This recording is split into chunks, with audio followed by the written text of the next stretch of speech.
Conscious Cooking Part 3, eating, dining, the best part. All right.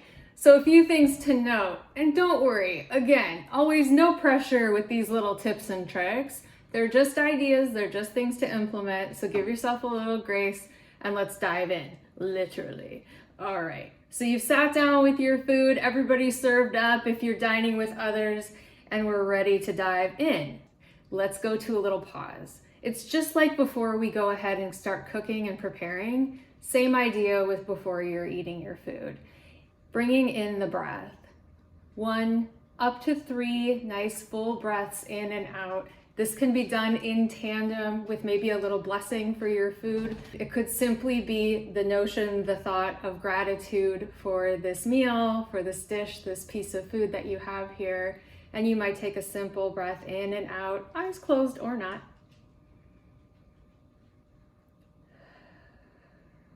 What's wonderful about taking a full breath or two, a couple belly breaths, is this ignites the fire. We keep talking about digestive fire and Agni.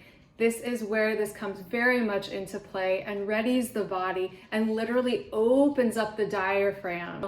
Taking that pause literally sends a message from the brain to the belly that it is time to eat. Simple as that.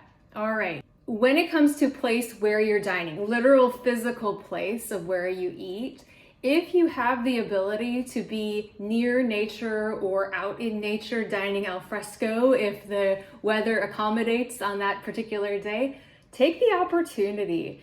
It's really nice to be in an area where you have not only something to look at, nature visually, it's also very grounding. So even if you're by a window, if you have to be, in the office and less of that is available to you, say during a work lunchtime, you do what you can. It's a low pressure thing, but if you do have the ability to engage with the outdoors, to come into that grounding energy, take the opportunity. We're continuing that notion of when we were in the process of cooking, of leaving the devices aside, and not just our phone, but maybe the TV too. I used to almost with every meal be in front of a TV and still now oftentimes have my phone handy. It's like, oh, this is time to catch up. Let me check my emails. Let me check some news headlines. Just kind of mindlessly scroll through some social media. Talk about losing that mindfulness aspect of our practice of dining, because half the time we're kind of just mindlessly scooping food into our mouths versus taking those pauses and allowing for proper digestion.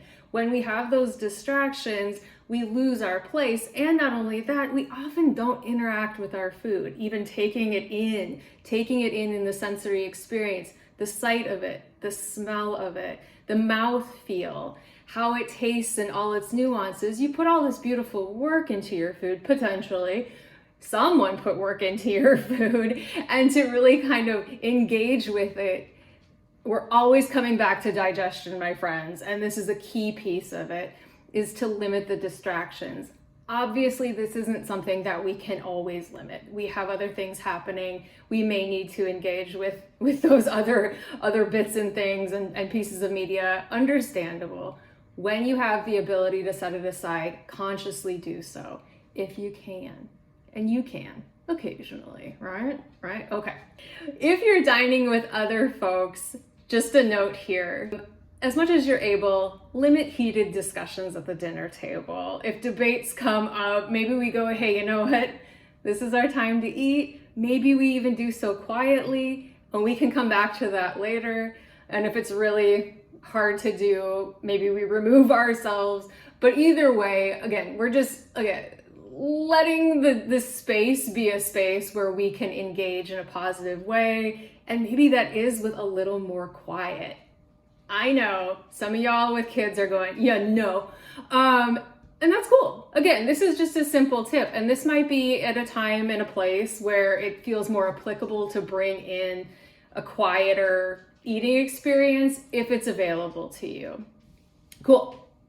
Moving on to eating. Well, we've maybe been eating this whole time, and something you've probably been reminded of a million times, even as a child, is to chew your food. Okay, I'm sure you do this fairly well. but chewing fully. That digestive process, at least on the physical realm, is happening as soon as that food hits the mouth. So once we start to really chew it down, maybe even a little bit more than you think is an appropriate amount, is going to make that extra digestible for the system as it moves on through. So one little tip that I like to bring in is to actually physically set the spoon or the fork or the utensil down while I'm chewing through my food. And I don't mean you got to do this every single time.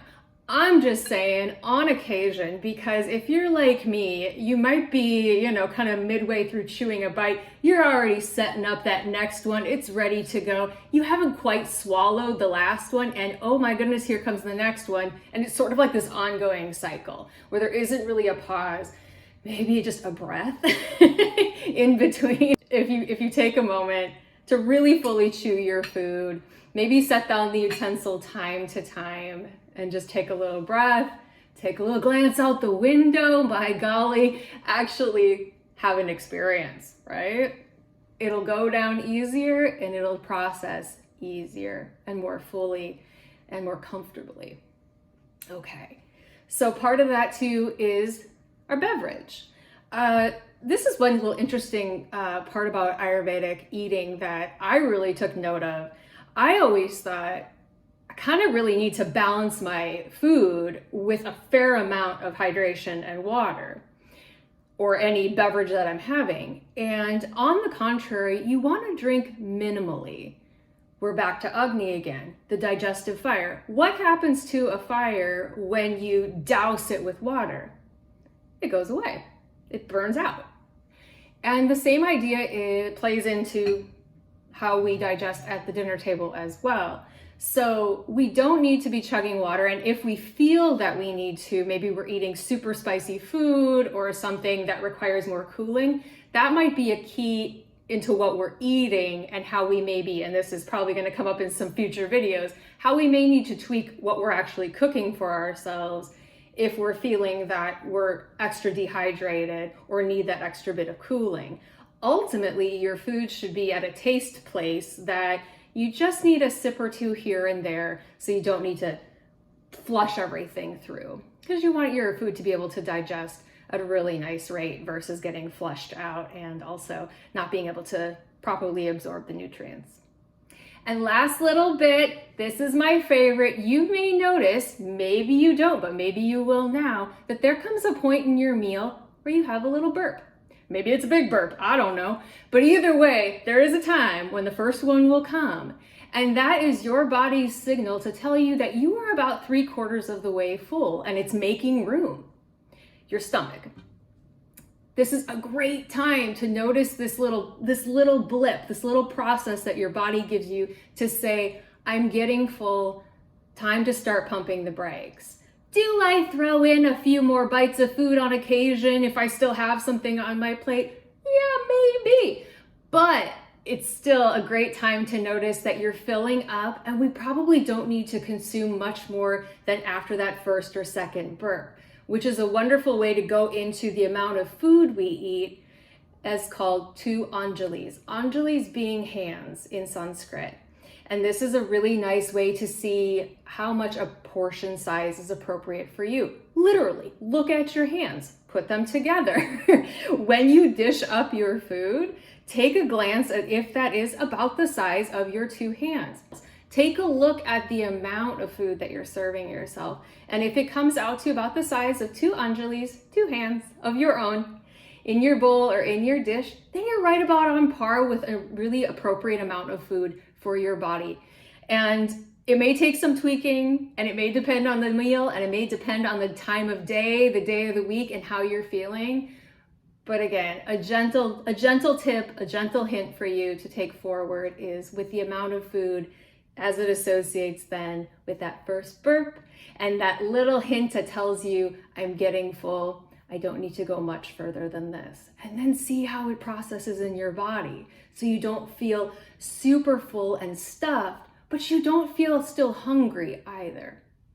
All right, that's a lot for today. I still have more, would you believe it? There's more to come related to after we get done with our dining process. And it's not as much as this, don't worry, but just a little bit to wrap things up, because we're always working on improving proper digestion with how we do the food. Cool.